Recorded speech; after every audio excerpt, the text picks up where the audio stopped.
Elevate your new week, fuel your success.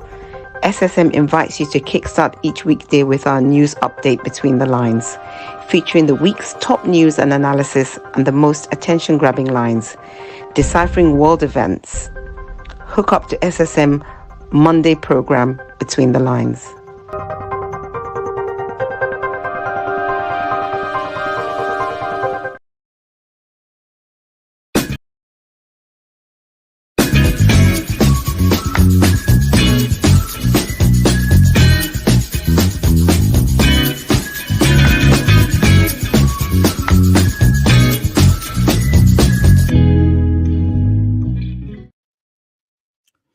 Yes. Viewers, you are welcome. Between the Lines. It's another beautiful week. You can, no other place to be than a program like this. Gets you started for the week, 14th of October, 2024. My name is Godwin Niwejunwa, and you are welcome to SSM News Echoes Between the Line program. As usual, we have our coordinators from different angles so they can really put into perspective the lines, the news lines. And in Lagos, Nigeria is our man, Olayinka Raji. Raji, welcome to Between the Lines. Thank you for having me. Good evening, ladies and gentlemen. Good evening, viewers across the world. Welcome to Between the Lines on Monday on SSM. The best place to be at this time. Nice, Raji. You said this so well. How are you, Raji? How is Lagos I'm very today? well, thank you. Lagos is good. This is what we want to hear at all point in time. Viewers, you're welcome. So let's kickstart with some of the news that were happening during the week, the weekend, follow-up news. Raji, the story of Israel still pounding on the Lebanese villages, the south of the country, and UN this morning reporting of catastrophic conflicts that might spring up the more. When we hear all of this, we are really not happy. But this is what's happening. The United Nations organization has said that peacekeepers will be in Lebanon, but is warning of very, very catastrophic regional conflicts as the day go by. So we thought at a point by now, this whole thing will stop, because we're also entering into the Jewish holy period, that time of their festival. Yes, their festival. Remember, it was this time last year we had that attack. It's normally the Feast of Tabernacles. They have their feast days by this time, but UN is saying there will be more conflict in the following week. So what's your view on this, Raji? What do you say? I know you have your reservations. Go ahead. No, there are two things actually now. There are two things actually. One is the ongoing genocide in Gaza. Okay. Yeah, Raji, I'm sorry to stop you like that, but let's bring in our diva. It's been long we saw this face, but she's here with us, diva Fiona Akanu from London, UK. You're welcome. Good evening. Good evening, everyone. I have a special smile for you, Fiona. I don't know if my network is bad or there's... No, we can see you. Sorry, we can see you. We can hear you. Your network is not bad. We can see you and we can hear you. So just hang on. Yes. All right, Raji, go ahead. So as I was saying, there are two things. First is the ongoing genocide in Gaza, to which the events in Lebanon and Iran are providing distraction. There's still genocide ongoing in Gaza, evil genocide. The second thing is that Netanyahu is desperate for another term in office. And all that he's doing, he doesn't care about anything. He doesn't care about Israel. He doesn't care about the world. All that he cares is about he's coming back to power. Elections are close. And if he doesn't perpetrate a war or elongate the war, it's likely that he'll be voted out. So he's desperate, and a desperate person hardly ever has any sense. And so it has shown in the senseless genocide that is going on all around him? Well, yes, you've always insisted on these your views, but the thing is, like we will say, when you touch the tail of a lion, for example, or a dog, Forget about the lion and forget no, about the tail. let me come in like that.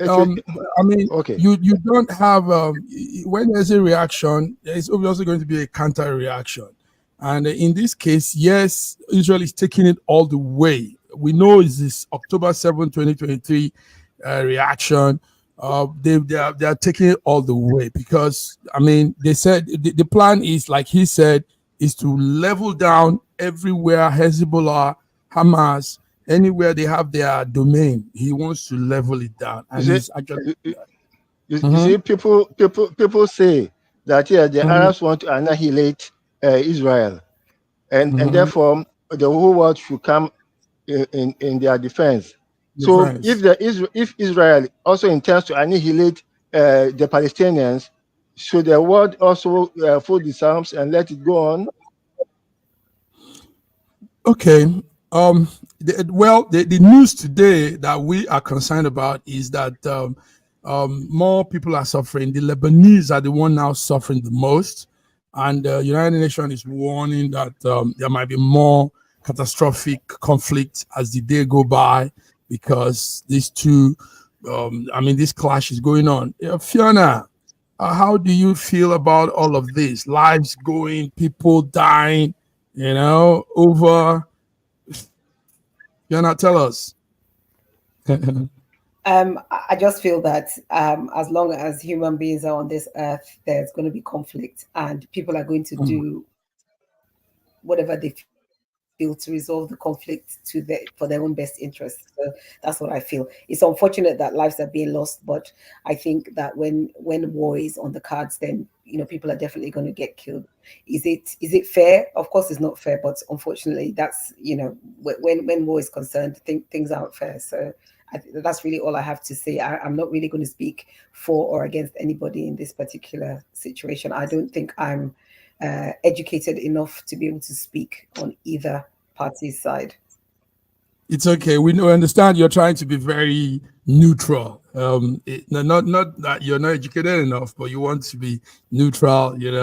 It's understandable. But this between the lines. Between the lines. In this case, Shamak, in this case, you can't afford to be neutral. Okay. You have to stand on the side of humanity. Well, another thing is, take note, we will all, you, me, Fiona, we are media persons first. So, media people don't take sides majorly in views. It's not about taking sides.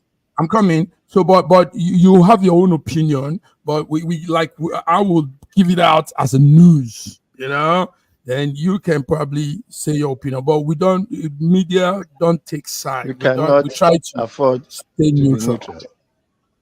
No, that's every other person, but not you, my brother, not you. Okay. You can duck behind the finger. Thank you. All right, thank you, Raji. Thank you, Fiona, playing the neutral game. Viewers, this is it. Between the Lines, 14th October, we're here again. Gentlemen, on the 9th of October, there was that United Nations meeting going on, the assembly, and they wanted to pick 18 member countries that will be in the Human Rights Council for 2025 to 2027 term. Now they picked those countries. In Africa, 5 countries represented us, and somehow Nigeria wasn't there. Now that brought a lot of news in the social platform. Everybody was saying that Nigeria was snubbed. Nigeria, because our government is this, that, we couldn't make the Security Council for United Nations. So what we did here in SSM was to really get the story behind that whole thing. And what we had was, no, Nigeria wasn't snubbed. It was an election that needed 5 countries, and Nigeria participated in picking Benin, Gambia, Kenya, DRC and Ethiopia to be in that available 5 seats for Africa. So, so why I'm saying this is to put it to perspective, viewers. Nigeria wasn't snubbed. The presidency have said the United Council election was done, and we were one of those that elected Benin, Gambia, and the African countries to be in that that security seats. So, do you guys have anything to say before we bring in Sir George? Yes. Okay, third. Yes. Okay, bring in Sir George. Bring in Sir George, please. Yeah, Sir George is here. Sir George is in his car, but he's here. Sir George, it's good to see you. Good afternoon, everybody. And it's Canadian Thanksgiving Day today, so we're celebrating Thanksgiving. So forgive me for being late. Because we're going to come to that. We want to know how your Thanksgiving is going. Give us some small story on that. Okay, go ahead, Raji. Yes. I think our government is just trying to be to split hairs or to share meat with its teeth. No, it was not as if people put themselves up for election. No, countries were suggested, and no country suggested Nigeria. Only 3 suggested Nigeria. Nigeria might not have suggested itself, and probably elected to go for selecting Togo or Benin or whatever. And I'm sure Nigeria knows itself that he couldn't have been selected or suggested by too many countries because we have a very bad history of human rights oppression in the country. So it was a good thing that Nigeria didn't even suggest itself to be part of the but Raji, member of that board. Nigeria can be in everything. I mean, Fiona, what do you think? Where are they? Where are they in the United Nations? Please tell me. Okay, because I mean, you see how Africa has about 48 countries. You haven't answered my question. Where are they in the United Nations? Okay. What I know is don't try to defend tenor. No, listen to this. Tenor. It doesn't. It's not like a lifetime thing. So these 5 countries. Were we in the last 10? Were you in the last group? Remember, we've been in previous groups. Remember, no. You don't know the United Nations. We've been in previous. Maybe about 10, 20 years ago. One time, Emeka Nyoku was we were involved in that whole was thing 20 years ago. Very he was in the Commonwealth. Anyway, he was in the Commonwealth, so not United Nations. Anyway, what I think personally is we can't be in everything. Nigeria has been involved in a lot of things, and being in everything is not what don't try to defend. Please, let's go with our try to defend. We are not in anything. George, do you want to say something? We are about not in this? anything. Is George? Are you there? George, I'm listening. Yes, Fiona, is there anything you want to say about this? Because we got this bulletin from the federal government saying that it wasn't that we were snubbed. So that alone is okay. They clarified the position on that election, that United Council election. That is, it has nothing to do with snub. It was that Nigeria participated also. Yeah. So I think that I understand what the Nigerian government is saying by saying that they played the role of the kingmaker, as it were. Our human rights issues are no news to us as Nigerians. So I suppose that it would probably be a bit comical, really, for us to be. But for me, it's neither here nor there. It doesn't mean anything as far as personally, as far as I'm concerned. It makes no odds whether we're there, we're not there. The important thing is how can we get our country back on track. All those other things are completely irrelevant at this stage in Nigeria. I'm sorry, they don't mean anything to anybody. So we don't need to make it We need to make a fuss about the real things that affect Nigerians every day, not all that. So to me, it doesn't mean anything. That's a very good viewpoint. We need to sell ourselves home first. If the home is still very rough, scanty, and we can't begin to look to holding positions in such big space when we are not even together back home. So Raji, let's just take what the federal government has said. No, you are the one prolonging the whole matter now. Mm-hmm. No. We are done with it. Fiona said that well too. Okay. So the presidency have said we weren't snubbed, and that is it. Let's move on, gentlemen. This is it. You don't want me to contribute to that? I thought you didn't want to. Okay, let's hear you. I was talking, but you muted me. Okay, because there's a background noise. The noise is not too. Yeah, I understand. Yes. So anyway, listen to this. You know what is happening in Africa right now? Many countries are moving over to BRICS. Mm-hmm. And, the likes of some of these countries that recently, were took over by military, they're coming together. So if Nigeria, with the reputation that we had, once Tinubu became the president and there was a little squabble with the Niger Republic, the divide was a little deeper. So I believe that Nigeria not even coming up or being suggested can actually bring a little more unity, especially among the West Africans.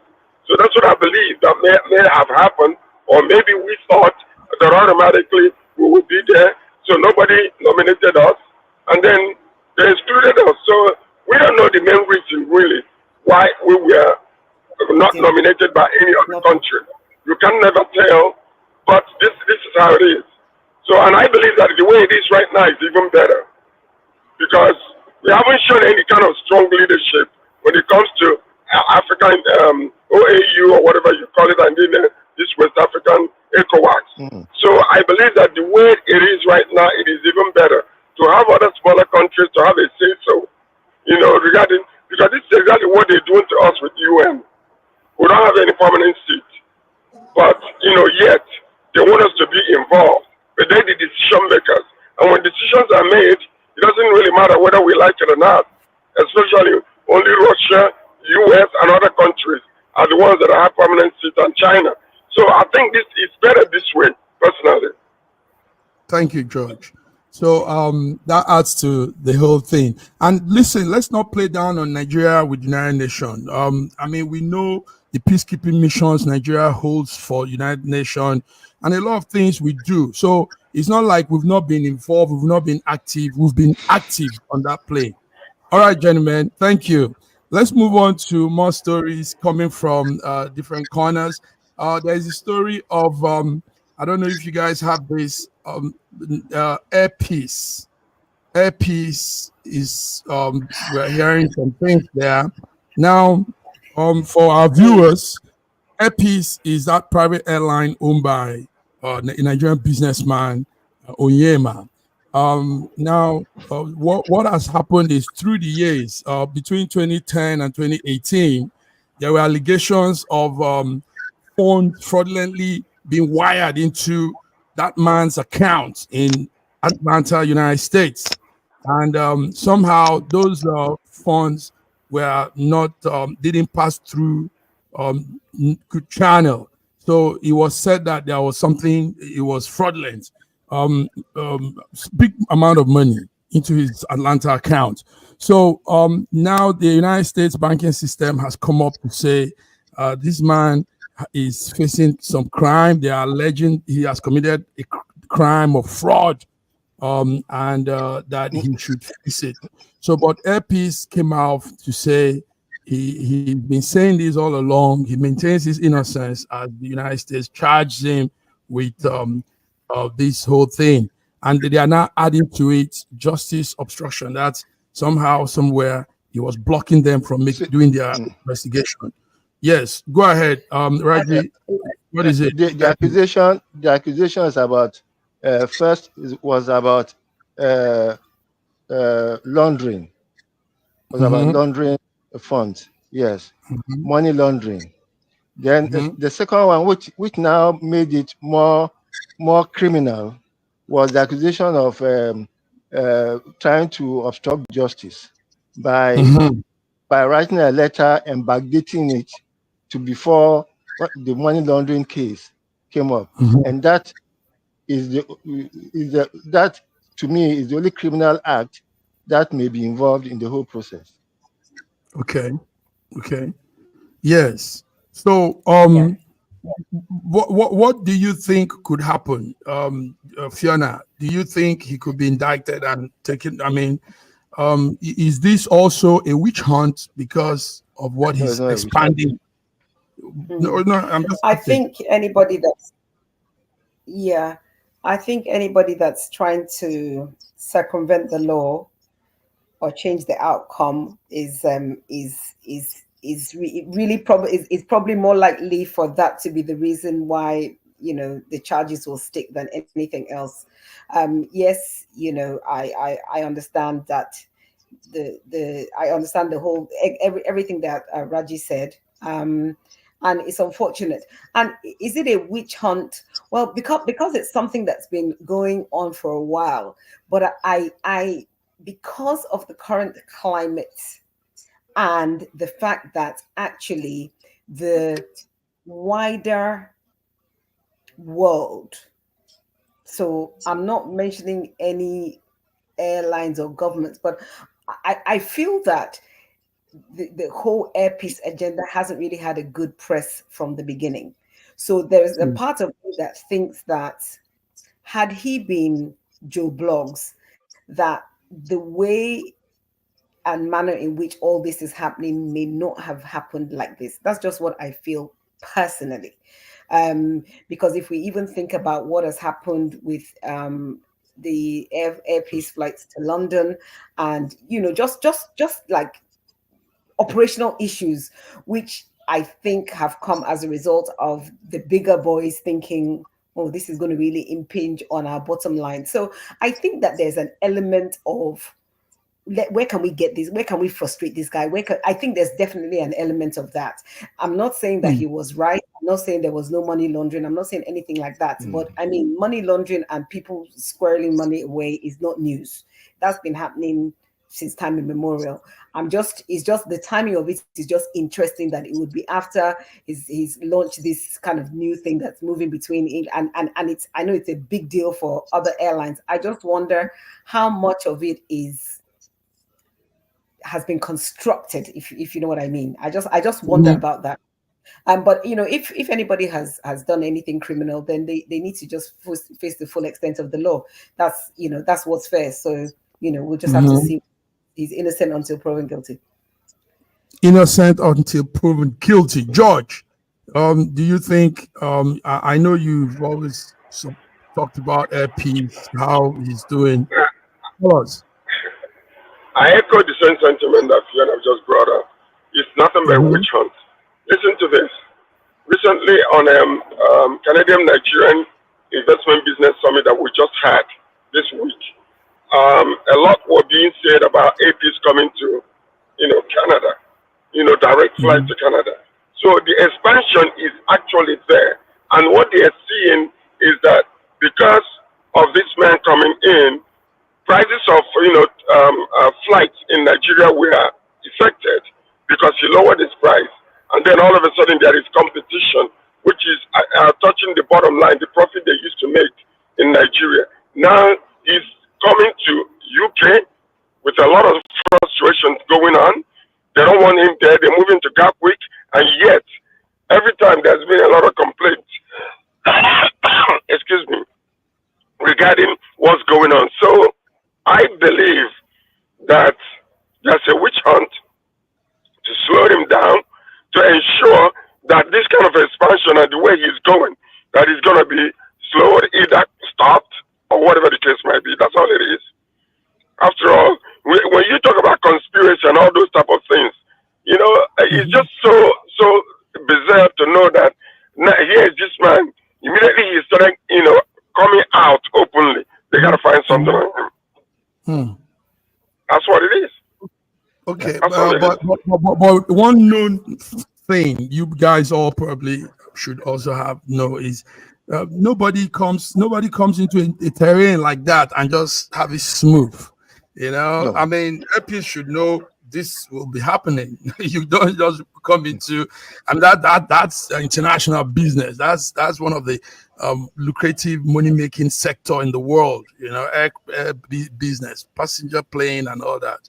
So, Fiona, I mean, EPIs should know the hazards and the risks of getting involved in this kind of business. Don't you think?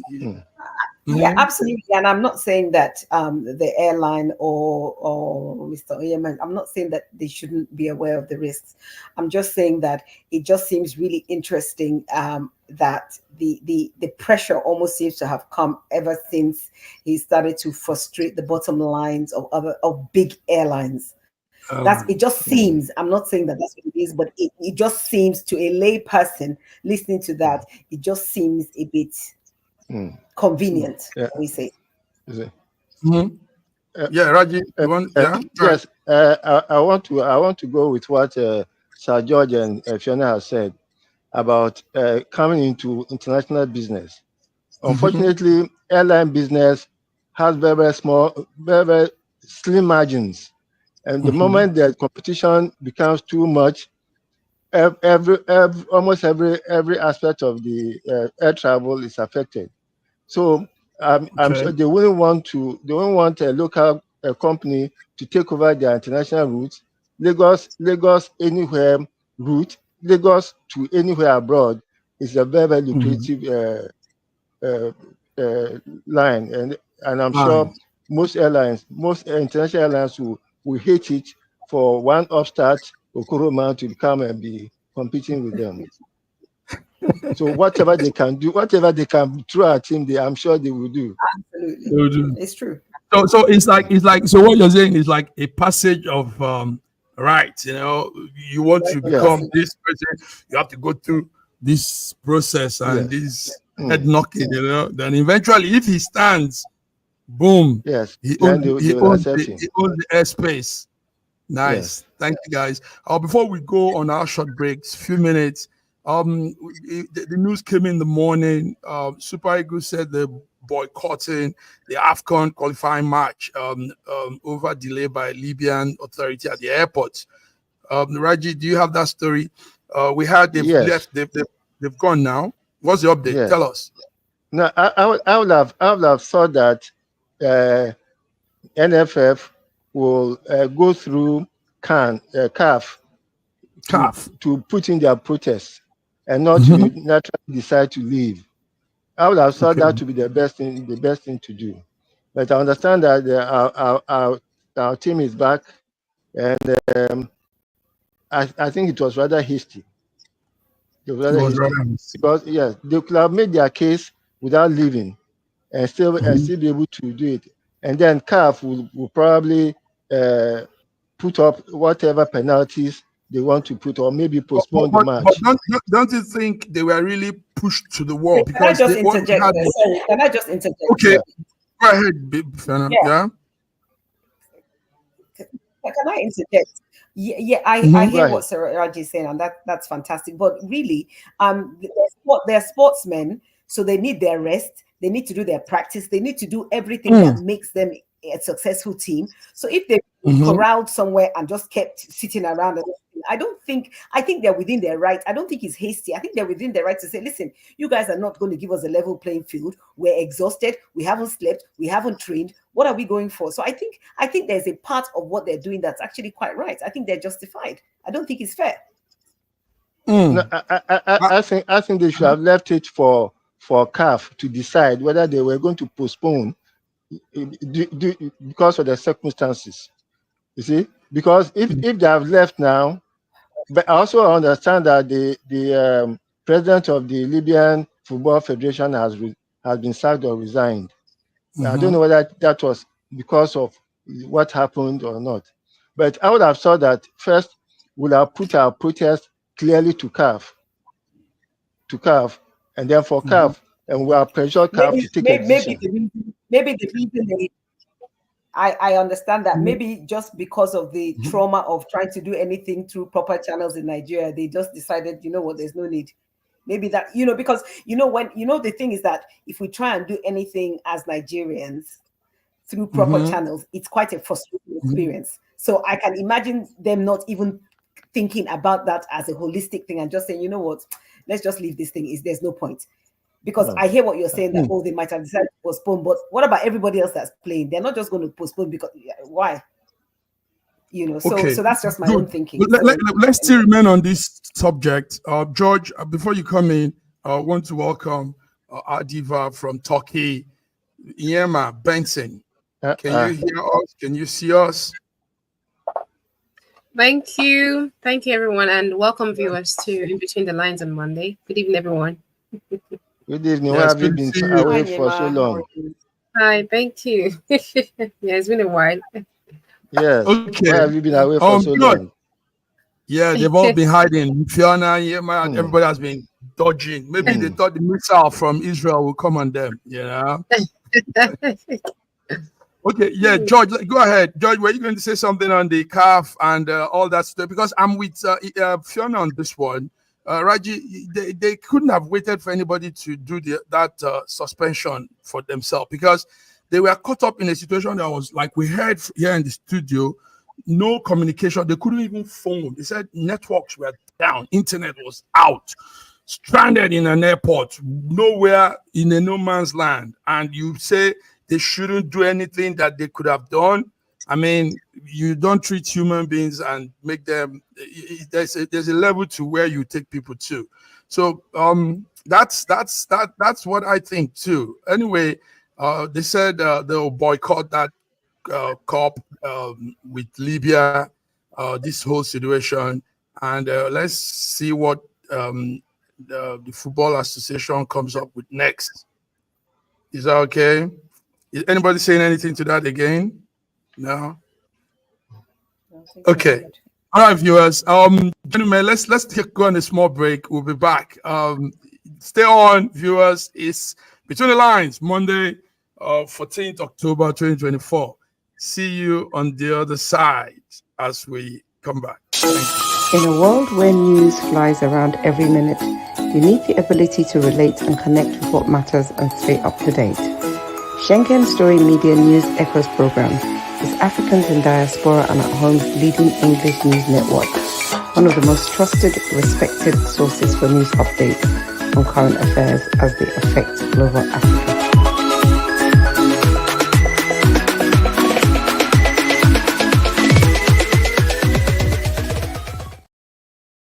Hello everybody, it's me, Becca from the Afterthought Guitar Showdown. I'm so happy and I want to thank everybody at SSM, Schengen Story Media, for supporting me and following me through this journey.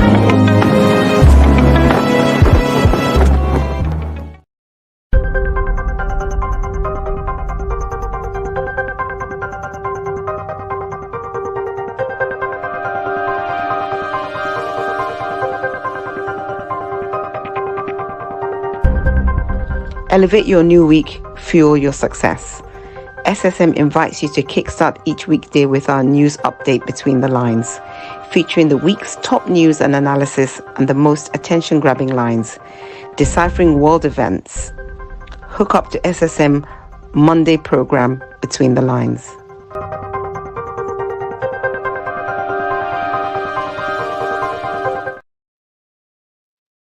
Yes, when we're here, Between the Lines, 14th October 2024. My name is Mark Godwin Iweaju, and I'm here in the studio with my coordinators. Raji is there from Lagos, Nigeria.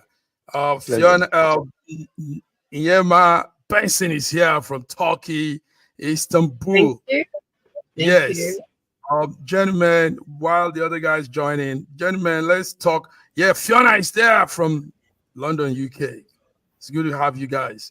A lot's happening everywhere. Now let's talk about something very serious, and that is what we're seeing with the political parties in Nigeria. This morning, the other side of the party, we have the APC, PDP. These are the two major parties in Nigeria. I mean, there are many more, but 27 of them, but the two guys pulling weight is PDP, APC. Now, this morning, one of the other party side, PDP members said the current PDP situation in the country is very embarrassing. Fayose is speaking, a former governor of Ekiti State. He said too many things are happening in the PDP party, suspension, counter suspensions, all kinds of anti-party activities. Gentlemen, let's talk about this, because we talking about it might be probably from what we see, our experiences outside might help these people understand that party politics, not how they're doing it. For example, we saw what happened in Rivers State. A governor that is supposed to be a party member siding with another party, aligning with another party. Then this other governor to putting all his efforts in another party to, all kinds of funny things. Fiona, let me start with you.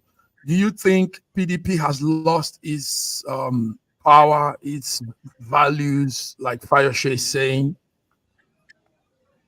There's a lot of stuff going on with PDP. A lot. Mm-hmm. And when you have juggernauts in the party, the big people in the party playing a game that we can't quite understand. So when we have the Danobis and the Wikis of this world, and they're supposed to be PDP stalwarts, but we're not quite sure if they're PDP or APC. I think that's one big concern. Obviously, with the center as APC at the moment, that's a whole nother concern. And if we look at what happened with the Edo State elections, that's a whole nother concern. So it appears to be quite clear that PDP appears to be getting to a point where they're going to become politically irrelevant. I don't think at the moment they even have anybody that I consider a real proper forerunner to 27. So I think that, we'll have a conversation, but there are one or two people that are considering seeing if they can get into the PDP fray that I'm aware of. But let's see what happens, because PDP is becoming like a persona non grata in Nigeria already. So we just have to see. Good one. And Raji, we need a checkmate. We can't have a one-party system where that party becomes everything. It's good that other parties rise and checkmate oppositions and all that. Raji, what do you think? PDP is losing its power? As it is, there are no parties in the true sense of a party, of political parties in Nigeria. They are all special purpose vehicles for getting into power and being able to get into the coffers of the country. If you look at every member of APC or PDP was at one time or the other PDP or APC. They are so intermingled that you will not know who was an original APC or original PDP. There are very, very few people, like probably like Tinubu, for instance, who was in AC, got to ACN and became APC. But Atiku, for instance, was a point started as PDP, got to ACN and went back to PDP. Wike is the problem. Is the fly in the ointment at the moment. Is the one that is disrupting all the parties, because it's neither is supposed to be PDP, but it's disrupting the PDP government in Rivers, and is a part of the APC government, and so strong in the APC government structure that the people in APC cannot push him out of APC. So we don't know now whether it has become one Frankenstein monster disrupting everything. Is the reason why the PDP governor is the reason why the PDP government in Rivers governor in Rivers supported APP in the local government elections. So you see, George is okay. Yeah, you see that it's very confusing, and anybody start looking at Nigerian political space, they would think we're just knuckleheads. I mean, we don't have parties. It's crazy. We don't have parties. Somebody's in PDP, he's supporting APP. This one is in this, is supporting this, and everybody's running over, jumping from one party. Tomorrow we hear these people have decamped, these people are no more here, all kind of crazy. Because Raji, one of the reasons, before Yema speaks, I think is because our parties don't have value, no ideology, no aim. It's just let's form this party and let's just go and do election. There are special purpose vehicles for getting into power. Okay. Special purpose vehicles. Yeah, man. They don't have any clear agenda. Yes, yeah, man. What will you say of this? Now, somebody among them is saying, really, PDP, one of these parties, he say they've lost it. They've lost it. I mean, with all that is going on, do you agree that the parties are confused? Yes, I do. I do agree that PDP is going politically obsolete. Yani. They're going. I do agree with that. And I mean, there are parties. There are other, like 27 parties in Nigeria. There are other parties where we have intentional leaders, but they're not given the chance to become the majority. So they're just seen as the minority leaders because there are people that has real intentions for the political system, like they want to really grow Nigeria, but they're not given that chance because, as Saraji said, that is a vehicle to come into power. So the ones in power just want to be there to rule, to just to keep holding on to power without intention. So yes, PDP is going obsolete. There is no other party that is standing tall that could hold the AP accountable. So we have Wiki running around, just going around, just to be there. Like PDP is obsolete. I would say that. Yes, I agree. George, we missed you earlier. Yes. I apologize. Now you know what is going on. Yeah, even in 2015 election, when Jonathan came out to run again, PDP actually was dead at that moment because there was no action coming from them. If it wasn't because Transformation Ambassadors of Nigeria was, instituted, to help as a not-for-profit organization to help PDP, they had no voice, and it was almost like there was a vacuum for leadership from leadership. So, and that's what you're seeing even up until today. And because the witch hunting APC was going after a lot of PDP, when all of them were corrupt, but they go after PDP members. So most of them jumped over to APC. So now what you're seeing is nothing but crumbs under the table when PDP is concerned. And let me tell you another situation that actually hurt PDP. Number one, because of the rotational presidency, Atiku knew that there was no way he was going to be the president of Nigeria, coming from the north. But they still manipulated themselves out of the whole equation by making Atiku to be the one to get nominated on PDP. When that took place, it was a slap on the face of the Southerners when PDP was concerned. And that was the time they should have cut umbilical cord with PDP permanently, because Atiku knew that there was no way he was going to win that presidency because he's from the north. That silent handshake rotational system was still at work, and yet they made it to be that way. So that was it. The PDP is almost done. George, I know you're very involved with politics. Viewers, what you're seeing now is some of the logos of political parties in Nigeria. So don't think it's just two parties. We have 27 of them, and even I think maybe more. Even though some are still coming up. George, what do you think could happen in 2027? Because APC is gaining hold. APC is taking, now Edo is for APC. And these are some key states in our country. Do you think APC might just take over the whole Nigeria? The problem we have with Nigeria is, number one, there are no ideological differences between all the political parties there. Like Raji said, they are nothing but vehicle, into power and money. That's all it is. So I honestly believe in these 4 years, you think the only way any other party will take over is only by God's intervention. If not, there is no way. I told you guys, when Buhari was running for the second time, and they were asking Buhari, I say, wait a minute, what if you lose? The man smiled and said, I cannot lose. He said, I'm not going to lose. No, he said, I cannot lose. Why was it so? Because they know what happens in that presidential election. They used to write it.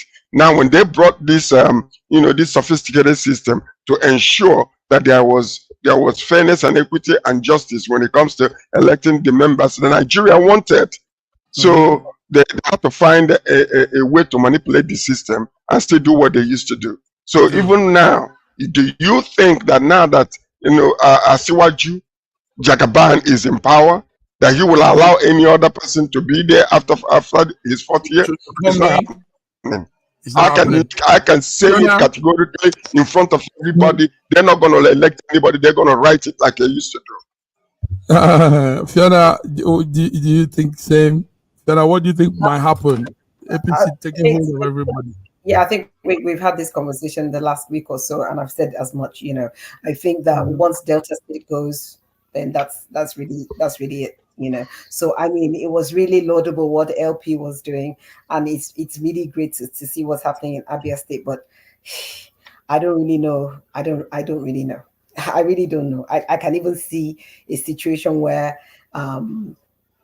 the state might even become APC, really, just just so that to make the flowing of life easy. So I think we're pretty much facing a one-party system soon enough. I think so, definitely.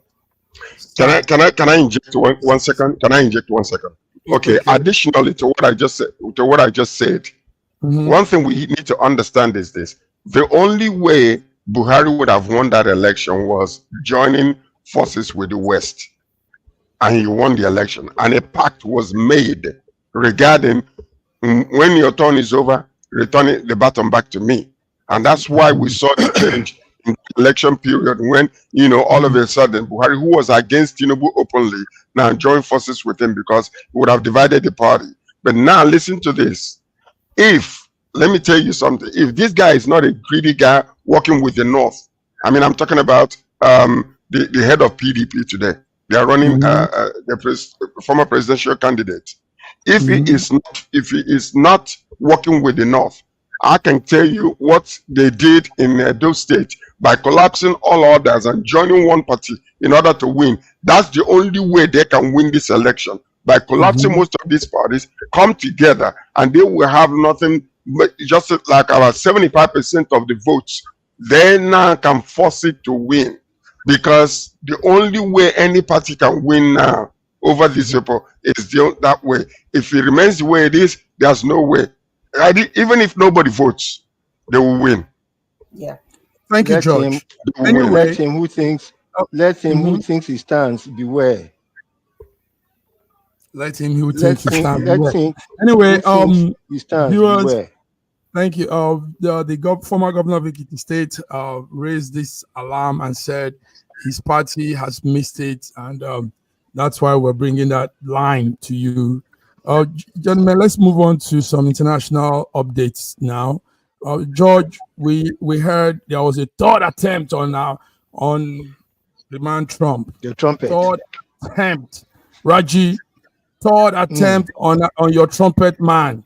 There you go. This was the rally, and a man came there all strapped up, with everything, all arms, all kinds of guns. And what we heard was he was stopped, checked, and he presented fake credentials, fake VIP credentials that took him to that corner of where he went to. And probably that was where he could have taken the shot from.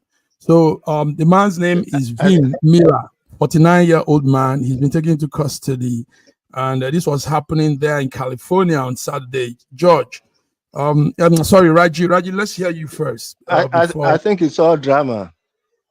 It's all drama. If a real assassin wants to take out Trump, he won't come up all gagged up. I think it's part of a drama. Although I'm a Trumpite, but I can see a drama. I can see drama when I see it. Okay, I see.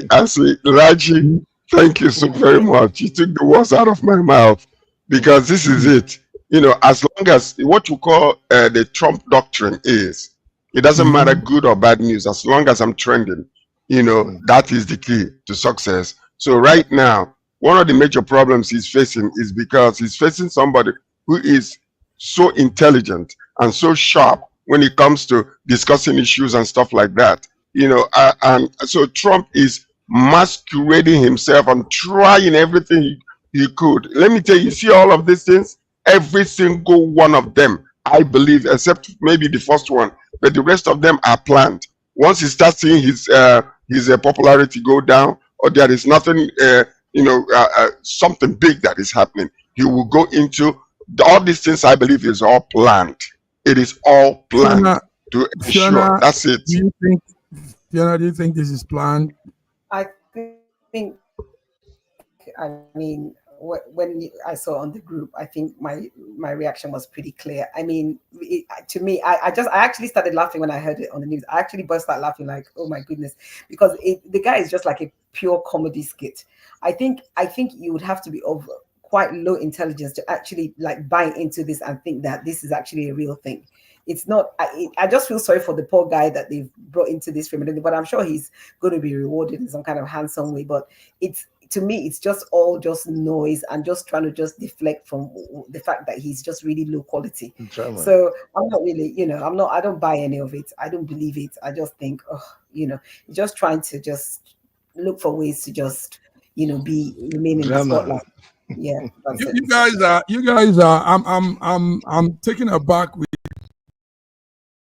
your statements, because take note that America, it has good security arms that will do background check, do all of this. So he can't be playing with that. He knows what the repercussion of faking things. He knows what it could lead. So I'm surprised you're saying this, but I mean, between lines, these are your opinions. And maybe this is between lines. This is between lines. This is between lines. But pay attention to this. When it goes up until tomorrow, you're dealing with somebody who is a crook from the very beginning. Even in all his conversations, from the time before he even came out, he was making sure when he was doing all his, criminal acts, discussing with lawyers, you will see that he knew how to talk, not to get himself criminally, involved directly in any situation. So what you are understanding is this is a man who would do anything humanly possible, including putting at risk the lives of his own vice president and the rest of the Republicans, and then they look the other way afterwards. Let me tell you, the guy is dangerous. He can do whatever he needs to do, and that's what he is doing. I can stake my life to it, because the people that are investigating this are the ones involved in planning it. So how are you going to be able to prove it? Okay, let's see how it comes out. Yema, what do you think? You think it's all cooked up? I mean, someone that has been in the system for a while, he has his ways around things. It's possible. I mean, it can be the first time, the second time, the third time. I mean, America is not where people, the way they shoot in America, the gun violence, are very used to gun. There is no way they'll just come up and they don't have a target. They'll kill him at once. I'm sorry, I'm using that word. But I think it's all a joke and play. I mean, just to get attention.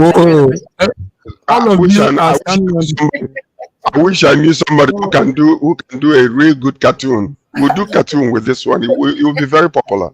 I'm telling you. Okay, let's see if this turns out to be true, like you've all said.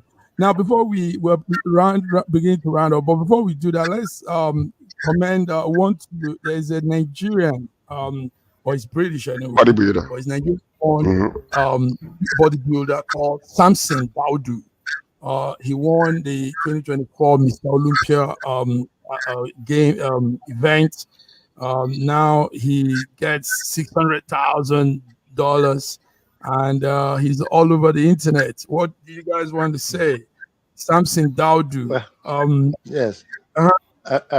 I really hope it's worth it, because I saw the end of one of the most brilliant bodybuilders who, after all the steroids, he could hardly walk. I mean, I hope it's worth it to him. I hope it is worth it, because all those muscles, no, they are not natural. well, it's all about choices. I mean, that's his choice, and that's a life he has chosen. I mean, I see nothing wrong with that. The thing is that if some of them, most of them, they use chemical enhancement to just kind of tone their body, kill the muscles, and eat a lot, and then turn everything into sugar to muscles. So they know what to do. I believe that there are certain things like some of these footballers in America.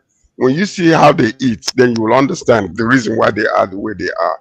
Because they, when we are drinking one glass of milk, they're drinking 8. When you're eating like one, maybe 1 or 2 eggs, they're eating like 12 or 15 all at the same time. Whoa. No, seriously. When you see them eat, you'll be like, if a banquet for 5 or 6 people, one person will finish it, and then they go turn it into muscles. They do that. There are a lot of steroids involved, and I'm sorry for their manhood. I'm actually sorry for their manhood, because you're not saying anything. But let's comment. I mean, obviously, anything that's going to be, raise the profile of Nigerians in any way, I'm very happy about. Congratulations on all those things. I stand with what Sir Raji said, that, yes, I understand what Sir George said about protein and the way they eat. I've seen it myself. I mean, my son was a rugby player, so I know how important the diet is. But when we see things like this, it's obvious that there's more stuff to it, and we've seen people even develop mental health issues with that. So I think I align with what Sir Raji said, that we wish him all the best. I hope he does well with the money that he's making, and I hope we're not going to, in 10 years' time, have a different conversation. But other than that, I mean, it's not something that I like to look at. It's not appealing to me, but obviously there's some people that like that sort of thing. So I don't know. It's not really appealing. It's quite baffling. We just changed the whole topic from congratulation to like about this, but it's supposed to be a congratulation.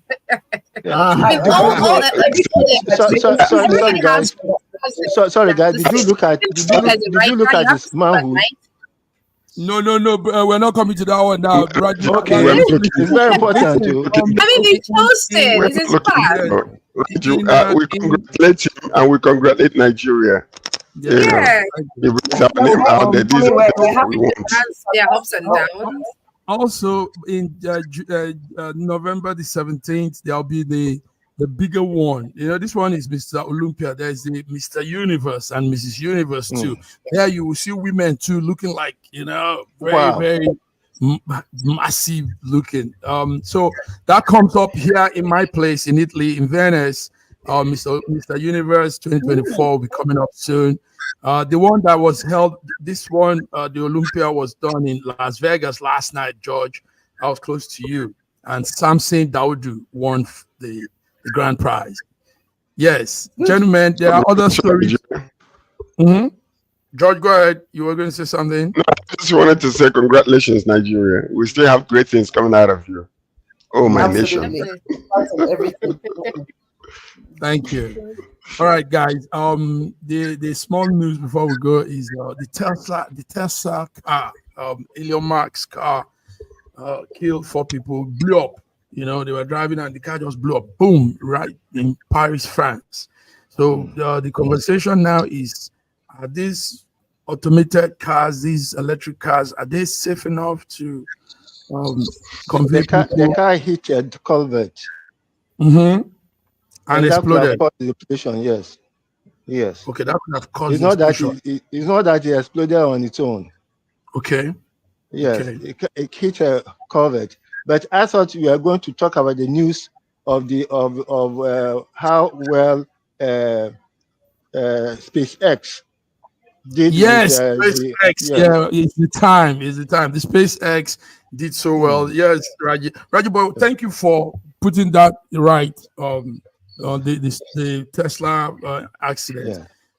It hit a wall, the culvert, and exploded. Good one, Raji. Resourceful way for us there.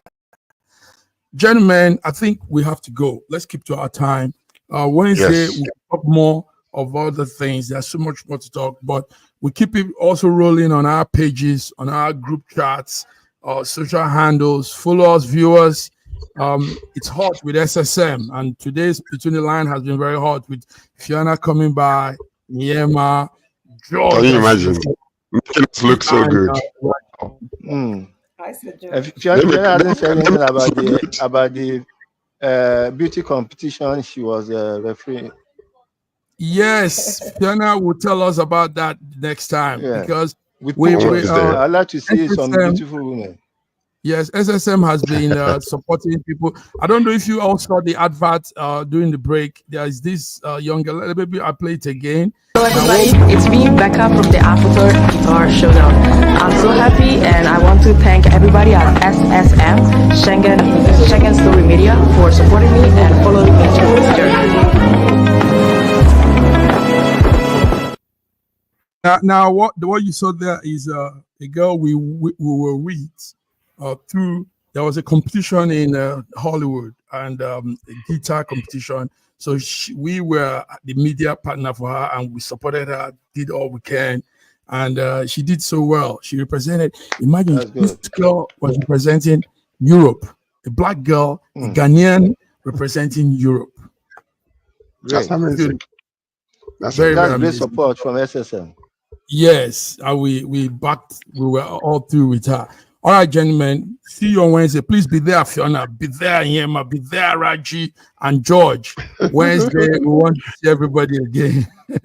Until then, have a beautiful week. God bless you. Have a good evening.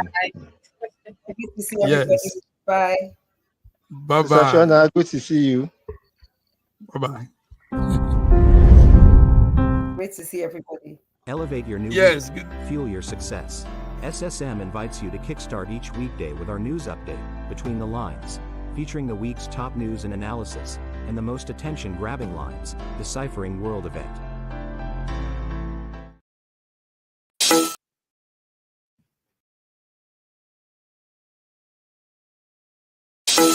In a world where news flies around every minute, you need the ability to relate and connect with what matters and stay up to date. Schengen Story Media News Echoes program is Africans in diaspora and at home's leading English news network, one of the most trusted, respected sources for news updates on current